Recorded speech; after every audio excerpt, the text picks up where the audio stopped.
This is a Power 98.7 podcast. Now we're talking. Subscribe to Power 98.7 podcasts in iTunes or wherever you get your podcasts. There's more on power987.co.za. So South Africa has two debilitating issues. We know them: poverty and inequality. And we also know that they're not mutually exclusive. Crippling unemployment has added to the vulnerability of the average South African citizen, especially younger members of our community, with research showing us why despondency has set in many townships and rural areas. Young people are neither hopeful nor are they excited about the future. And in the absence of jobs, it seems as though the only mitigants are social grants. Estimates say 18.4 million South Africans are currently beneficiaries of social grants, primarily members of the old age community needing some sort of a subsidized pension, and also child support grants. But there are other forms of grants as well. During the COVID pandemic, we saw the introduction of a temporary employment relief scheme, which has added an additional 10 million people into the system just from the pandemic alone. And these are the South Africans, and many of them might be yourselves as well, who have received 350 rands monthly by way of support from the state. And now the Minister of Social Development says they're looking to increase that threshold to 624 rands to give people a little bit of support as they're coming out of the pandemic. Now, if approved, it's going to widen the dent on the government's budget. So this morning, we're debating the pros and cons of living in a welfare state, because that's what effectively South Africa is. Our discussants are Lincoln Mali, who is the Chief Executive Officer of Lesaka Technologies, and we're also joined by Isabel Fry, who's the Director for Studies in Poverty and Inequality Institute. So Isabel, good morning to you. Good morning, Loretta. How are you? Fine, thank you. Thanks for your time. And Lincoln Mali, good morning to you. Good morning, Loretta. Okay, so I just wanted to make sure that all three of us can hear each other. Loretta, can I just interject and say, when you started speaking, yes, my power came on. How is that? Because we've got the power at Power 98.7. That's a good one. I couldn't believe the timing of that. So there you go, Loretta. You have the power. Isabel, I have the power, you've got the power. Okay, let's do this, all three of us. So thank you all for your time. I think this is an important discussion. And let me qualify Isabel and Lincoln. Certainly my premise is that in a country with the inequality we have, the poverty we have, we shouldn't be debating whether social grants are right or wrong. It's needed, I think, as a mitigant. The question is sustainability, and I think this is where we begin. I don't know, what's your view, Lincoln? Yes, Loretta, I think that one of the reasons why I left the Standard Bank after close to 20 years was the fact that I could see that the current trajectory of the country is not sustainable. Right. We can't have these levels of poverty and underdevelopment and unemployment. Yeah. So there is a role that has to be played by government. There is a role that has to be played by NGOs. But there is a role to be played by the private sector. Okay. And I felt that I'd been writing a lot about what we need to do as private sector organizations. So when there was an opportunity to take on the responsibility to turn an organization that was interfacing a lot with the poorest of the poor and make changes to that organization and make it a source of good, it's a challenge I was willing to take. And that organization is? And that is Lesaka, the former Net1. And therefore, one needs to find the right partnerships between the private sector and the public sector, which are ethical, which are above board and transparent, that help to change the lives of people. No one party, no one institution can solve this. Right. It can be solved by the right partnerships. Isabel, what do you make of the statement I just made, sort of as a prologue, that we shouldn't really be discussing the rights and wrongs, just merely the sustainability? Absolutely. I think that it's important for us all to recognize that South Africa is a unique country in terms of its levels, both of unemployment and inequality. So if you look at our recent unemployment figures, they came out first quarter of this year at 45%. The global average is 6%. And I work with these figures a lot, and I still find myself staggered when I realized that I've allowed myself to think 45%, basically 50% unemployment is the norm. It's not. And our society is premised on a society of full employment. And therefore, the ways, the structures, the systems that we have in place are wrong for what we have. So I completely agree with you. In fact, I often say that the most successful developmental states that I'm aware of are the European post-Second World War welfare states, because in order to become developmental, you need to ensure that people's basic needs are met. So within 15 years, France, the UK, Germany, those countries, and Holland that have been bombed and obliterated, their factories, everything, their society, the fabric of their society, their knit and weave of everyday life was obliterated. That was built back. The question of social grants is certainly not one about if. And I think that you've hit the nail on the head. And this is a point that I'd really like to make quite emphatically. The Minister Enoch Godongwana said that grants are pouring money away. So it's a wasting payment or something like that. And notwithstanding the ethics of whether or not you need to give money to people, our argument, and this is the research that my research institution with Duma Kobule, who does a lot of writing with us, has come up with, shows that there's a tipping edge. If you pay people a grant of 1,335 Rand per month, which is the upper bound poverty line, and that goes to, so it's enough money that goes to enough people, you actually transform the trajectory of the economy. So it becomes a returning investment. Each time the grant goes out to each person across the length and breadth of the country, that becomes productive seed income, and it enables me to buy from you what you're producing, which enables you to get more stock, and so turn that into a virtuous cycle.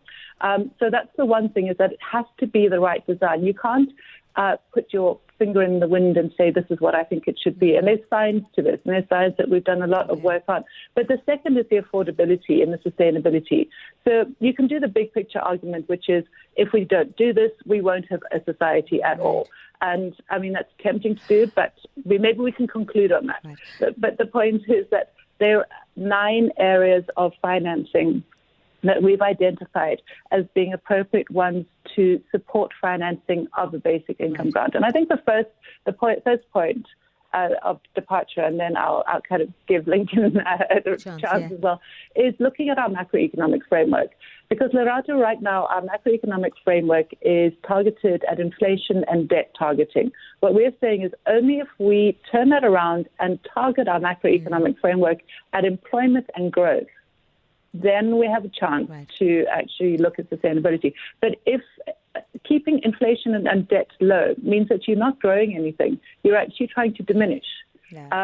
So follow the examples of Japan and other countries that are targeting employment creation and growth, and then let the other instruments, the policy instruments, come online in order to create that. Isabel, I want to stay with you, but very briefly. I mean, 31% of South Africans live on social grants. That's a third of the population, technically.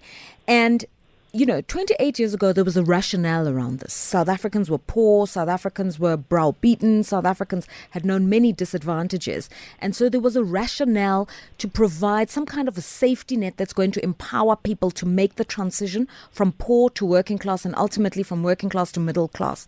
But it's not quite happening like that. And there's no end in sight for these kinds of social safety nets. And I think this is where the concern's coming through, not just from the minister, but many who are starting to be critical of social grants, is how long is a piece of string?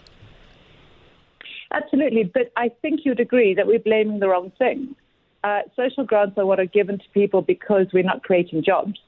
So it's the fault lies not with the social grants. The social grants are what prevent people from starving. The question that we need to be asking is, why are we not moving people into productive employment? And I think if you look at the 350 grant allocation of amounts that come in, it's quite tragic.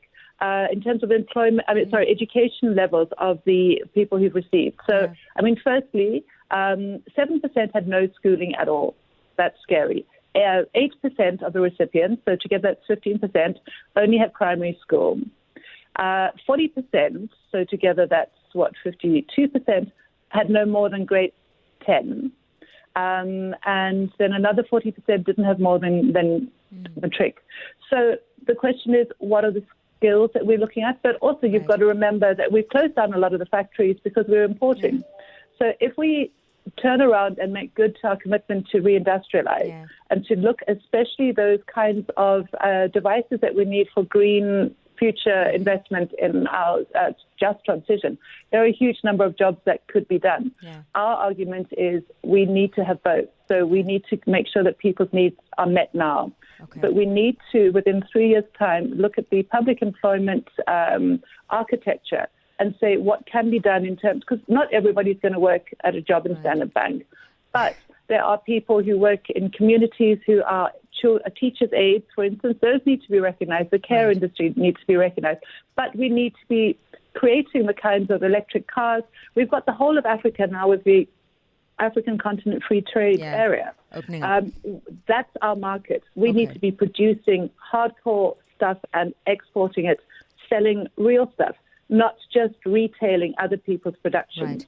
I think what you've said is a lot about the structure of the economy, the nature of the economy. Before we crystallize that, Lincoln, why is this a particularly important issue to you? Off air, you were saying to me, Lerato, you may see me as a CEO, but I know what a social grant is. Yes, I think if I look at my own background, there was a time in my life during the apartheid days where my grandmother and my aunt were grant beneficiaries. And we stayed in a town called Fort Beaufort. And there were 16 of us as grandchildren. And we relied on that grant. That's the story of many South Africans, where the grant recipients looks after an entire family and household. So as Isabel was saying, if we just think of our society as the employed only, we ignore a huge part of the population. What is happening in that population? Of course, if the jobs are there, people will get jobs. But if the jobs are not there, the social grants is what makes people's lives go on a daily basis. Survival. Isabel also said something interesting, which is the grant is not just kind of money that's just going into a dark hole. It's money that then filters back into the economy, because that grant recipient needs to buy bread, needs to buy food, so starts to shop in the retail economy that then pays VAT and takes money back to the fiscus. So it's not just lost. So in this year I've been in this job, I've spent probably more time away from Joburg, traveling the length and breadth of the country, going to where our branches are, speaking to grant beneficiaries who are our customers. But interestingly, also speaking to retailers. And retailers will tell you that the biggest time where they make the most money, where there is activity in their stores, is during the grant cycle. Because in many rural towns and peri-urban areas, the unemployment rate, as described by Isabel, is so high that the only thing that's there is grants. There are very few people who are actually employed. So those shops rely on those people to come and shop at those times. So for us, it's not only the big retailers, it's also your spaza shops. Your spaza shops in the community also depend on people coming to shop there because of their grant. So this issue is one of financial inclusion. Isabel, I'll give you a chance to respond in just a while. Thought-provoking conversations with Lerato Mbele, 9 a.m. to midday. We're talking the sustainability of social grants at 10:24. We're joined by Isabel Fry, Director for Studies in Poverty and Inequality Institute, and also Lincoln Mali, the CEO of Lesaka Technologies. We've just been talking about, what are the productive uses of social grants? Is it just money given away in the form of charity, or do we see it as something productive that comes back into the economy? And Isabel, you had something to add. Thanks. Something that Lincoln said just actually made me remember. Last month I was visiting Sweden, and I went to the Swedish University of Agricultural Sciences, and there a student presented his PhD thesis, which was the fieldwork was done in the Transkei. And what he'd done was to follow the lifeline within the rejuvenation of the rural economy based on cash grants. It was called Payday. And it was fascinating because I think for many of us, we see grants as being the failure of our economy. Mm-hmm. And how he presented it through a couple of years of fieldwork and just being immersion was that the cash that came in through the payment trucks actually brought a monthly injection, but that it didn't start and end with people getting their grants. Mm-hmm.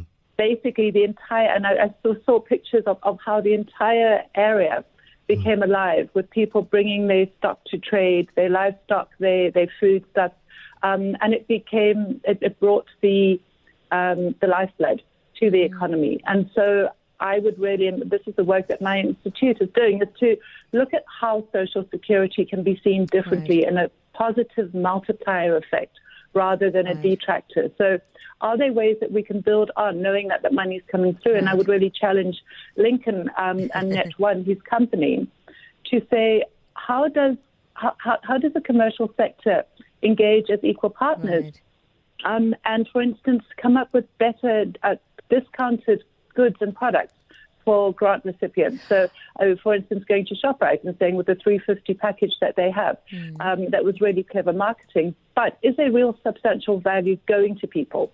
Yeah. So what is the discount? The state has a huge leverage every month going through into the retail economy. What bang, for instance, does the state get for that buck? And how much more meal can pensioners get than the shop floor price would give them? So there's a huge potential there. Okay, there's a lot we can talk about. Lincoln, Isabel also refers to the fact that she's just come back from Scandinavia. And people love to use Scandinavia as an example. Even I've done so this morning on what a social democracy looks like, how taxes are used productively. And now we're hearing that even in these wealthier states, there are grant systems and how they're used. I think the challenge for South Africa is that everywhere else, or in many countries, the model is to support the poor at a moment of vulnerability so that they're given the room to recover, catch their breath, study further, and then make the leap into a new kind of social class. It's a social mobility tool. In South Africa, it doesn't seem to be yielding this result. And this is the problem, is that once somebody becomes a grant recipient, it seems as though, I'm not saying statistically it's so, they stay a grant recipient for way longer than what is necessary. I think if you go back to what Isabel was saying earlier and the studies that they've done, they're not juxtaposing social grants and employment. Mm-hmm. They're not saying either or. They're saying and. Mm-hmm. So there are interventions that need to be made into the economy to bring more people into the economy so that they're productive members of society who are able to contribute, who are able to get jobs, fix the education, makes more people to be better educated, and so on and so on. So that's fine. But it's not done in a vacuum. Whilst the economy is not doing well, whilst unemployment is increasing, whilst poverty is increasing, you still have this problem that many South Africans are dependent on that social grant. So if you just say academically or intellectually, switch this off because it's not sustainable, what will you have? Okay. What will those people live on? A lifeline. That's the reality. So we're saying we've got to be able to tackle the problem on both ends. Mm-hmm. And that's where I think that the private sector comes in. And maybe to respond to some of the things that Isabel was talking about, one of the things that I've certainly argued for, and we're trying to institute, is to say to the retailers that we're starting to partner with, how can we make that grant to go further Right. than it can today by the discounts, because that's feet through your door as a retailer. You getting people come in. Yeah. If they are grant recipients, are there specials that you give them? And we are able to work with them to partner on that. Secondly, the grant itself is not enough. Can you augment it by lending? 15, 20 years ago, when we were still starting to say to banks, please see the low-income people as customers. Yeah. They didn't see that. Yeah. Now it's better because you've got the Capitex of this world and the African banks and whatever, but the grant space remains untapped. Right. And only what's there are the micro lenders. So what you're saying is, can you find credible private sector organizations, well regulated, who can also play a role to augment the grant? Because you and I and Isabel and others have a car finance, have got a home loan and a credit card. Yeah. And when things are getting as bad as they're getting now, we are finding ways to help us. For a grant recipients, what do they have? Only the grant. So you're speaking to the concept of financial inclusion. I'd like you to elaborate on that after the news. Thank you. Getting you what you need to know.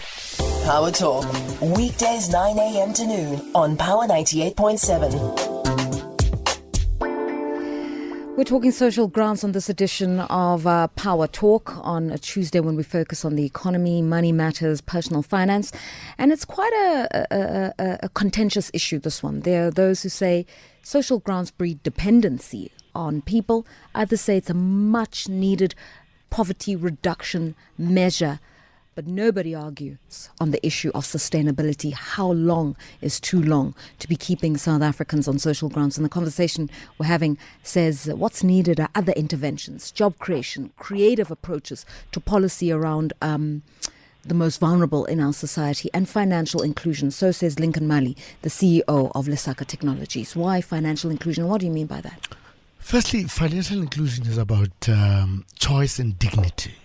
To see people not as a nuisance, but as human beings who, like you and me, may need a transactional account, a savings account, either as individual or save as a collective, the ability to borrow like everybody else, and the ability to be insured like everybody else, or to receive money transfers. These are part of having a full financial inclusion of people getting financial products that are appropriate to them, priced accordingly, and well regulated like everybody else. But some people say people on social grants need the money for consumption. They're not investors or saving their money. They need it for day-to-day living. You know what's interesting is that I can go to a bank and get an overdraft. Nobody's going to ask me what I'm going to do with the money. Yeah. But when it comes to a social grant beneficiary, we already assume the worst. When in fact, this is for transport, this is for education of kids, this is for groceries, this is all of these things that we do. As long as the people don't abuse the credit, and there are credit abusers in all income groups, and there are people who lend badly, or all financial institutions. Let's not kind of have this generalist view. Let's find a way of saying, is there a possibility of partnering with regulators, institutes like Isabel and them, to say, what would it take to get the private sector to get involved? Because obviously they want a return. Obviously, they have to do the things right. And obviously, the customers must understand what it is that they are buying, so that they are not fleeced by unscrupulous lenders. What do you know of social grant recipients? And I don't mean that in a facetious way. They are a huge component of the work that you do. What do you know about their monthly spending allocations, what they do with the money? So in the time I've spent this year, I have found them supporting children who sometimes are at universities, putting kids through school, because they are now the mothers and fathers, although they are grandfathers and grandfathers, they have situations where there's a shock in the family where something goes wrong and there's an emergency. When there's an emergency for us, we go tap into our overdraft, we go get a loan. When those things happen to them, what do? They either ask a neighbor. If they can't ask for a neighbor, they then go to a loan shark, right? And then they also run small little things where they sell goods from the money that they have. Amagwinya, they would sell fruit and veggies and so on. Right. Let's also understand that it's not only old age grant beneficiaries, right? Because even the old age, it starts at 60. Somebody who's at 60, it's not somebody who's indigent, right? It's somebody who knows what to do and can do more. Right. Then you've got the child support grant. If you think about what people can afford to raise a child, we have many fathers who are not taking responsibility to support a child. How can they support those children with what is there with the grant today? And now you're getting the young, mainly male, that are getting the SRDs. How do we make sure that that can also be augmented? So that's the conversation we're having. Right. And we're also doing that with spaza shops. We're also financing spaza shops so that we're creating this rural economy. We're creating this township economy between the consumers and the merchants where they buy. So Isabel, you want to come in there, and I think something important's been said here is we shouldn't pigeonhole recipients of social grants and just think of them as consumers of a grant. They could be transacting and creating a small enterprise with that social grant. Absolutely, and thanks. I just wanted to join the conversation at this point in time. I think that I have a deep unhappiness when I hear grant recipients being termed as clients, and I've been working around Social Security since my days back in the Black Sash. And Lincoln's predecessors under Net 1, on a couple of occasions we engaged just around our concerns about the ways in which grant recipients were being exposed to lenders. And many of the people who were grant recipients were older people for whom financial literacy wasn't that easy.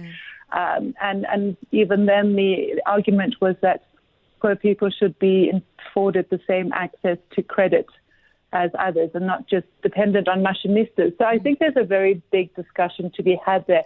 My primary concern, having done a lot of research looking at how people spend grant money, is that the bulk of it is for food.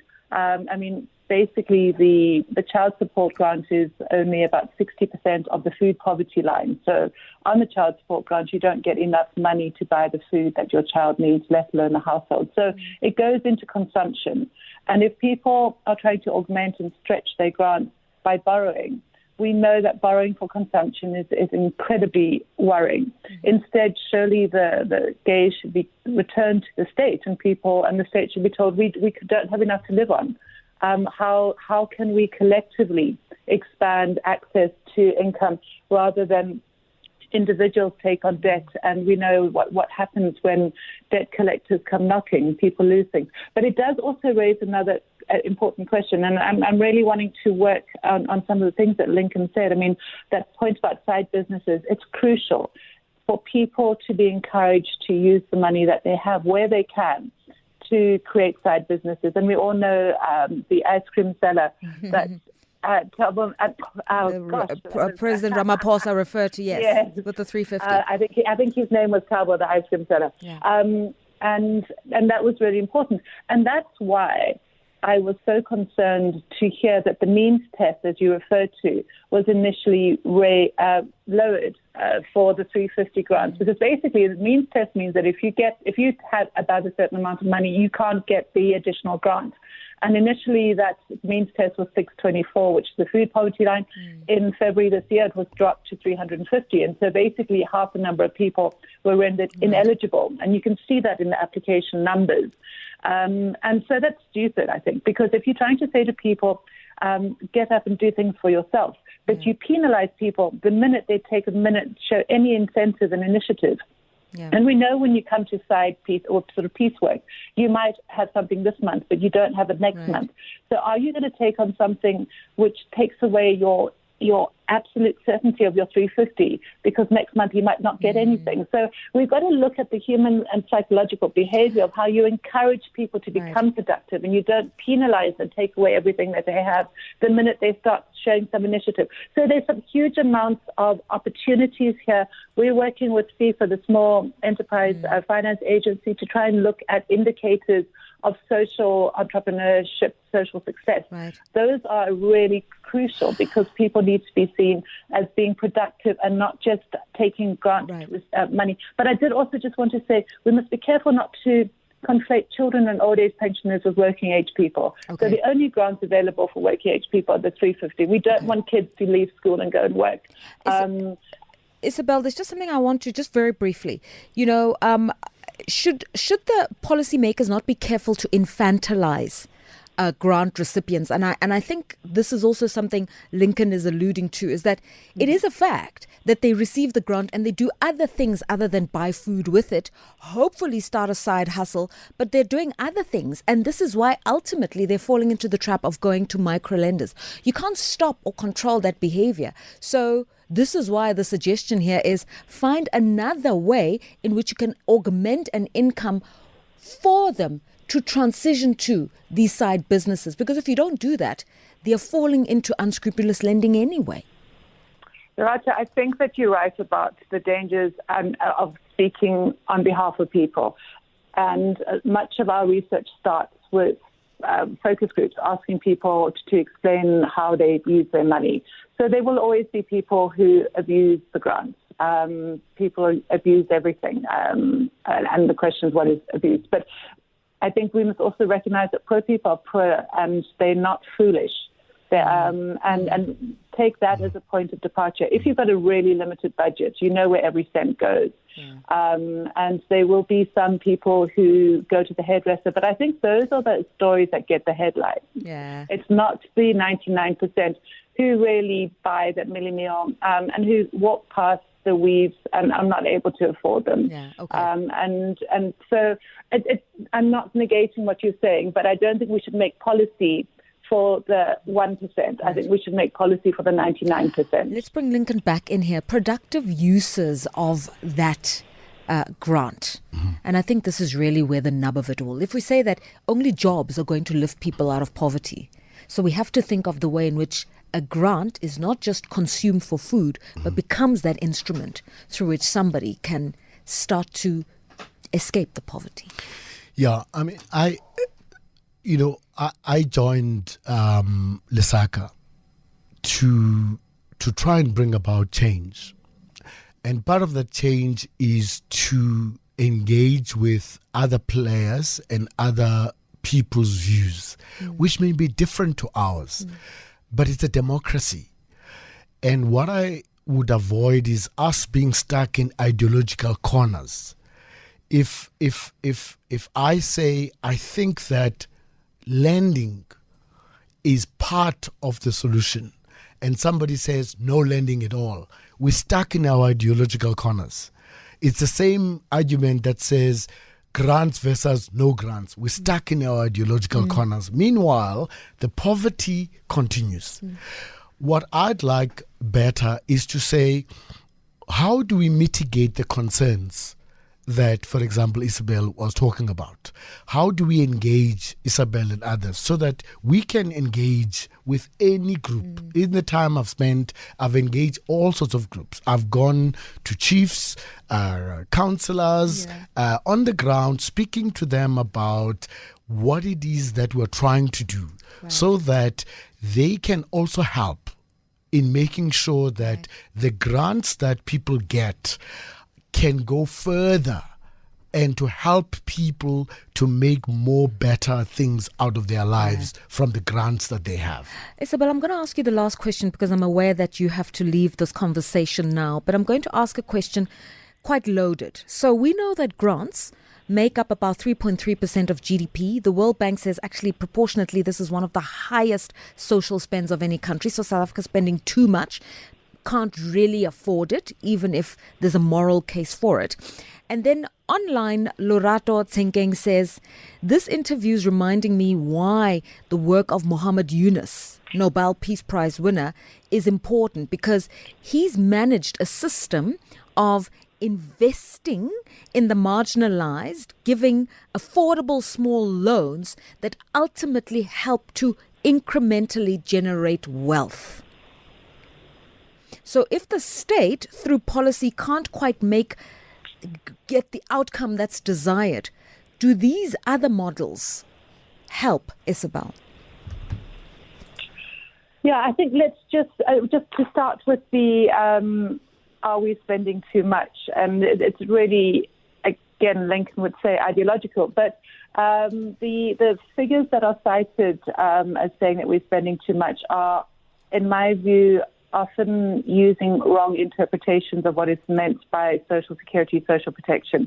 I mean, if you look at OECD countries and other developing countries, we certainly are not the highest spenders on social security. I think it's to be really praised of the South African state that we have an extensive social security net. I think the missing middle of the 18 to 59-year-olds in a country that has a 50% unemployment rate is wrong. And we're going to see the writing on the wall of that. I think the other thing that I wanted to say in terms of affordability is, you picked this up earlier in the conversation, each rand that goes to people as grants goes back into the economy immediately. So you can see it as being an investment by the state in the economy, in effect, is what it is. And one of the things that we're looking at, as I alluded to, are the ways that the multiplier effect, the number of times that each rand circulates in a community before being sucked out by a big retailer or a bank or a lender, how we can stimulate local sort of economic activity and so improve the return of the state's investment in that regard. I think the question of the Grameen Bank is also interesting, possibly because it just shows how policy sort of fads come and go. There was a time when people said that there should be no transfers, no grants to people. People should just borrow and save. And over a sort of 5, 10, 15-year assessment of the impact of the grant, of the Grameen Bank loans, they, in effect, were too small to make a structural change. They were important for people, and I'm not undermining the importance to that person, if someone wanted to buy seed to plant in the rainy season, or if the woman needed to pay for school fees at the beginning of the year. For those small points of accumulation, they were important. But in order to break the structural bounds and constraints of poverty and economic inactivity, they are just too small to change that. And I think in South Africa, when we've got the monopolistic structure of our financial and other sectors, it's really important to understand what people are up against. And so if you spread the purchasing power, that enables people to become far more active and far more in command of what they want to do on their daily livelihoods than just waiting for people to be able to save up for that small consumption, lumpy spend. Thank you so much for your time. I think you've given us some food for thought there. The director of the Studies in Poverty and Inequality Institute, Isabel Fry is her name. Lincoln Mali, you stay with us. So let's just elaborate a little bit and respond to that. Is that what's really needed are structural changes. The structural changes that give people the right quality education so that they can be absorbed in the economy. The structural changes that would make banks not see poor people as a debt risk, but as a market. The structural changes, for instance, that would ultimately move South Africa away from being a welfare state to a more productive, competitive economy. We're yearning for leadership. the problem is that we look for leadership with the wrong lens. We're looking at the people in official positions and define that as leadership. In my view, people who take an initiative of whatever form or sort in different communities, in different initiatives and institutions, provide leadership. Creating partnerships is that leadership. Taking on the status quo is that leadership. Yeah. Making the difficult structural decisions on the economy is that leadership. Being able to partner between public sector and government is that leadership. Private sector companies knowing that their own survival depends on South Africa working is that leadership. Not only saying I'm only here for profits. Yeah. Because in the end, if South Africa is doomed, our institutions are dead. But that's what Isabel is alluding to, is that the banks would want profits. Any kind of lender would add an interest rate on a loan to a social grant recipient, adding to their vulnerability. Well, again, that's a model, but you could do that model differently. So we've done a model that's different, that doesn't charge interest. And that is our choice. We've said the law allows us to have an initiation fee and the law allows us to have a monthly service fee. Those are the only fees that we will charge, and we will not charge interest. And that's a choice we've made. And the people who did the thinking had the customer in mind. And we are getting more customers coming back because they know what they have to pay. They understand the product, and it allows them to do the things that they need to do. So again, leadership is about breaking the norms. Yeah. It's about not being stuck in stereotypes. South Africa needs creative solutions. It doesn't need more dogma and more slogans. I'd like you to think about the most important intervention, creative solution that's needed to address this issue, and you will answer us in a short while. Thought-provoking conversations with Lerato Mbele, 9 a.m. to midday. We're in conversation with Lincoln Mali, the CEO of Lesaka Technologies, and as we close our conversation, Lincoln Mali, let's remember, technically grants are child support grants or a subsidized pension for the elderly. The productive labor market are not in this conversation, and yet those are the people who need to be employed. 18-year-olds to 59-year-olds and even older. You said a gogo can take a grant and start a side hustle. Earlier on, we heard about cooperatives that can be started by the elderly, where that grant money can be used to form a cooperative where they run a feeding scheme. And those are some of the interesting things that can be done. What are the creative solutions that are needed here? There is no substitute to a growing economy. There is no substitute to creating an entrepreneurial environment that can absorb people into work. Because if there is more social grants growing and the employment base and the tax base is shrinking, we are riding a hungry tiger. And at some point, we've got to get off. So I think that there is no substitute to us making the structural changes that will make this economy to really, really perform. And that means changes in our regulations, changes in our macroeconomic policy, changes in how we think about the economy and partnerships. And what's the most fundamental change needed for this grant segment of the economy? Is to treat them as human beings and allow them the dignity and the choices that they need, whether they be young mothers who get the child support grant, be they disability grant recipients or old grant recipients. They're human beings. Yeah. We mustn't talk for them or above them. Let's involve them in the conversation. And I think some creative solutions would come. Also, a term grant is used, although it's not quite this kind of grant, when we're talking UIF, unemployment benefit funds, NSFAS, RAF compensation fund. These are sort of grants, but funded by an employed person until they need the help. And some are saying you could tap into that segment of the market to make sure that the monies go further. Ultimately somebody goes on NSFAS, but when they get a job after studying, they're going to pay back that loan. So what are the more interesting models that are needed here, Lincoln? I think in those, you need two things. collaboration within the public sector to see these not as disparate entities, but to see them as one whole. And secondly, please hire the right people to run these institutions, because every rand destroyed in those institutions is a rand that could have helped somebody to get out of the poverty trap, as it were. And finally, basic income grant, very much a topical issue. Sort of feasibility studies being done. If it were to be imposed in South Africa in the next 3 or 4 years, would that be something to address the missing middle that we're talking about? I think it could, but I think none of these things is a panacea for everything. I think we should look at all these creative solutions, because of course we have to address the issue of that middle. But again, the growth of the economy is still a very important thing. That will give people jobs, that will make people, get the people who come out of university to get a job, to get the youth to get into jobs. I mean, that will help us. So it's not either or, it's and. And he's repeated that. Everything has a place by way of a solution, and we should not be lodged in dogma, but look at everybody's contribution, all hands on deck. Thank you so much. Thank you, Lincoln Mali, CEO of Lesaka Technologies.